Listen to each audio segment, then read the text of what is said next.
CM Pushkar Singh Dhami की team 11 अब पूरी हो गई है। क्रिकेट की पिच हो या सियासत की, सीएम धामी अपनी पारी जमकर खेल रहे हैं। अब तो अपनी पार्टी के लिए वह धाकड़ से धुरंधर भी हो गए हैं, मगर मंत्रियों की ताबड़तोड़ बैटिंग देखने को आंखें तरस गई है। अब तो टीम धामी में 5 नए बल्लेबाज भी शामिल हो गए हैं। अब नजरें इसी पर टिकी है कि टीम धामी कैसा प्रदर्शन करेगी। यह चुनावी वर्ष है, प्रदर्शन पर ही सब कुछ टिका है। प्रदर्शन जनता के अनुकूल नहीं रहा तो मवासी घाम भी लग सकती है। नमस्कार दगड़ियों, में नलिनी गोसाई उत्तराखंड की नौने स्वागत करती हूँ आप सभी का एक बार फिर से अपने खास कार्यक्रम साप्ताहिक छिबराट में। दीदी भूली भैजी सुना। नवरात्र पर मंत्रिमंडल विस्तार हो गया है। मंत्रियों को विभाग भी बांट दिए गए हैं। विभागों का आवंटन भाजपा के भीतर एक हलचल मचा गया है। भाजपा के बड़े नेता पार्टी के भीतर की लड़ाई को ढकने की कोशिश कर रहे हैं, लेकिन अंदर खाने मामला सामान्य नहीं है। विभागों के बंटवारे में डॉक्टर धन सिंह रावत से स्वास्थ्य विभाग छीन लिया गया है। यह धंधा के पर कतरने जैसा रहा। वैसे यह बात शुरू से ही गलत मानी जा रही थी कि किसी एक मंत्री के पास स्वास्थ्य एवं शिक्षा जैसे दो भारी भरकम विभाग हो।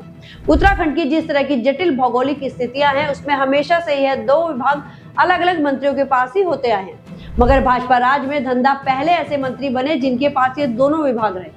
प्रदेश ने इसका खामियाजा भी भुगता और स्वास्थ्य सेवाओं की हालत दिन प्रतिदिन खराब होती चली गई।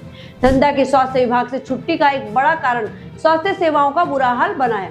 इसके अलावा वह कभी भी सीएम धामी की गुड बुक में नहीं रहे। पूर्व सीएम त्रिवेंद्र सिंह रावत के करीबी होने का भी उन्होंने नुकसान उठाया है। धंधा पहले जहां भारी भरकम मंत्री माने जाते थे, अब हल्के हो गए हैं। हालांकि उन्हें तकनीकी शिक्षा विभाग अलग से दिया गया है। स्वास्थ्य विभाग अब सुबोध उनियाल को दे दिया गया है। वह इस विभाग में कितना सुधार कर पाते हैं ये देखना होगा, जबकि समय अब कम बचा है।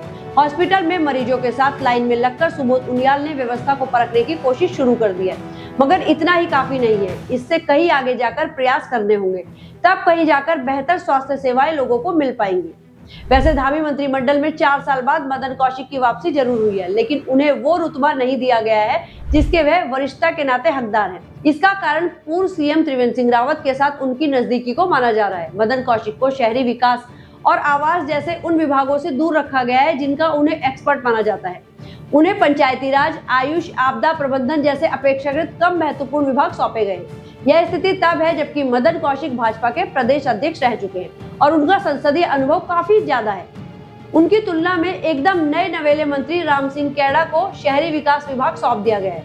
अब इतने कम समय में वह बेहतर प्रदर्शन कैसे करेंगे, यह बड़ा सवाल है। मंत्रिमंडल में शामिल ना हो पाने की टीस दबाए भाजपा के कई विधायक बैठे हैं। हालांकि दलीप रावत जैसे विधायक भी हैं जो अपने तेवरों से सब कुछ जाहिर कर रहे हैं। मंत्री ना बनाए जाने पर उनका बयान सोशल मीडिया पर खूब वायरल है, जिसमें वह कह रहे हैं कि मैं 6-7 महीने के लिए मंत्री बनने का खुद भी इच्छुक नहीं था। खैर, इन सारी बातों के बीच सीएम पुष्कर सिंह धामी ने मंत्रिमंडल की पहली बैठक में सभी मंत्रियों के साथ कई विषयों पर चर्चा की। यह अपेक्षा भी की कि वे सभी अब फील्ड में जाकर जनता से जुड़े कार्यों में तेजी लाएंगे। यह बात साफ है कि सीएम धामी चाहते हैं कि फील्ड में काम दिखाई दे। फील्ड में किया हुआ काम ही चुनाव में भाजपा के काम आएगा। वैसे पिछले दिनों उत्तराखंड भाजपा ने अपनी एक हिचक को दूर करने की कोशिश की। यह हिचक सार्वजनिक मंचों पर पार्टी प्रभारी दुष्यंत कुमार के साथ दिखने की थी। अंकिता हत्याकांड के लपेटे में आए दुष्यंत कुमार काफी समय से सार्वजनिक तौर पर नजर नहीं आ रहे थे। पार्टी के पोस्टर बैनरों से भी वे गायब हो गए थे। अब कुछ दिन पहले वे सार्वजनिक तौर पर नजर आए। इसे लेकर सोशल मीडिया पर खूब सारी बातें हो रही है। दरअसल अंकिता हत्याकांड को लेकर मचे हो हल्ले में सबसे ज्यादा नुकसान दुष्यंत कुमार का ही हुआ था। पार्टी भी इस वजह से असहज हुई है। इस मामले में सीबीआई जांच के आदेश हुए हैं, लेकिन देश की इस प्रमुख जांच एजेंसी की सक्रियता अभी नजर नहीं आ रही है। इस कारण भी कई तरह के सवाल उठ रहे हैं। भाजपा इस बात से खुश है कि सीबीआई जांच का आदेश करके उसने अंकिता से जुड़े आंदोलन की हवा निकाल दी है। इसी खुशफहमी में दुष्यंत कुमार भी अब धीरे धीरे दिखाई देने लगे हैं, मगर चुनावी वर्ष में भाजपा को इससे कब नुकसान हो जाए कहा नहीं जा सकता। जहां तक भाजपा हाईकमान का सवाल है, वह उत्तराखंड में पार्टी को ताकत देने के लिए लगातार प्रयासरत है। केंद्रीय रक्षा मंत्री राजनाथ सिंह को उत्तराखंड आए सप्ताह भर का समय हो गया है, लेकिन सीएम धामी को धाकड़ से धुरंधर करार देने का उनका बयान अब तक चर्चाओं में है। अब बताया जा रहा है कि प्रधानमंत्री नरेंद्र मोदी अप्रैल के पहले सप्ताह में उत्तराखंड आ सकते हैं। वैसे इस सप्ताह धामी सरकार के 4 साल पूरे होने के जश्न में उन्हें शामिल होना था, लेकिन वे नहीं आए। अब देहरादून दिल्ली एक्सप्रेस वे के उद्घाटन के लिए वह उत्तराखंड आ सकते हैं। इस दौरान प्रधानमंत्री मोदी की जनसभा के कार्यक्रम को भी प्रस्तावित किया जा रहा है ताकि चुनावी वर्ष में उत्तराखंड भाजपा को इसका लाभ मिल सके। वैसे यह कम दिलचस्प बात नहीं है कि अपने तमाम झगड़ों के बावजूद भाजपा सरकार ने अपना मंत्रिमंडल विस्तार कर दिया है, लेकिन कांग्रेस अपने प्रदेश कार्यकारिणी को फाइनल नहीं कर पा रही है। बताया जा रहा है कि प्रस्तावित प्रदेश कार्यकारिणी का परीक्षण पार्टी हाईकमान के स्तर पर किया जा रहा है। इसके बाद इसे घोषित कर दिया जाएगा। करण महारा को हटाकर गणेश गोदियाल को प्रदेश अध्यक्ष बनाने का फैसला इसलिए लिया गया था कि संगठन में उत्साह का संचार हो।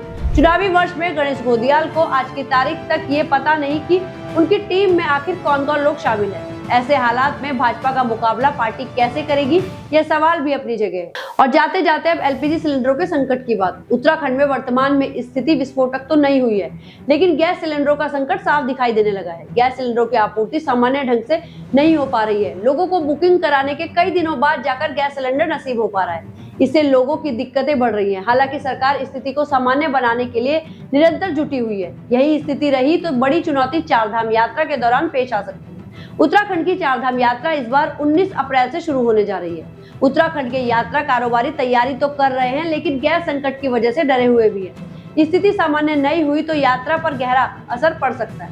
उम्मीद यही की जानी चाहिए कि यात्रा शुरू होने तक स्थिति में सुधार हो जाएगा। इस वीडियो में बस इतना ही। यदि वीडियो पसंद आई हो, मुद्दों में दम लगा हो, तो इसको अधिक से अधिक शेयर करना बिल्कुल मत भूलिएगा।